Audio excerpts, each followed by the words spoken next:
భద్రాద్రి కొత్తగూడెం జిల్లా భద్రాచలపట్నంలో ఒక్కసారిగా వాతావరణం మారిపోయింది. ఉరుములు మెరుపులతో ఈదురుగాలతో కొన్ని వర్షం కురిసింది. పట్టణంలోని చర్ల రోడ్లో గల రాజరాజేశ్వరి ఆలయ సమీపంలో ఒక ఇంట్లో ఉన్న కొబ్బరి చెట్టు మీద పిడుగు పడింది. పిడుగు పట్టడంతో కొబ్బరి చెట్టు నిలువున మంటల్లో కాలిపోయింది. ప్రమాద ఘటన సమయంలో ఇంట్లో అందరూ ఉన్నారు, కానీ కొబ్బరి చెట్టు మీద పట్టడంతో ఇంట్లో వారు సురక్షితంగా ఉన్నారు.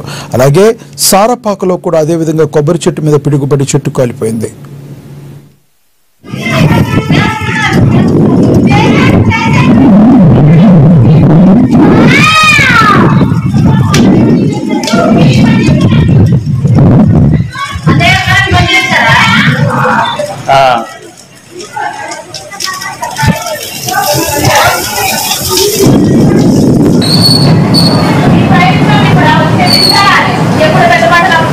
అదే ఆర్పు ఫైరింగ్ ఆర్పుదండి. అది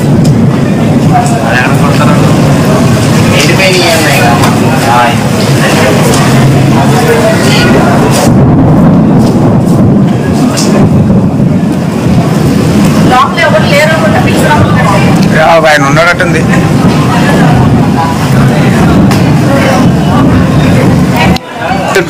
కొబ్బరి చెట్టు కాలిపోతున్న దృశ్యం ఇప్పుడు మనం చూస్తా ఉన్నాం. పిడుగుబడి ఆ చెట్టు మొత్తం కూడా కాలిపోయింది. భగవంతుస్ కాలనీ, భద్రాచలం.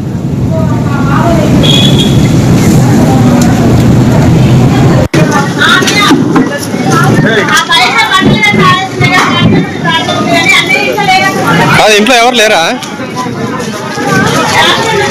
అరే భద్రాచలంలో పిడుగు పడ్డదిరా.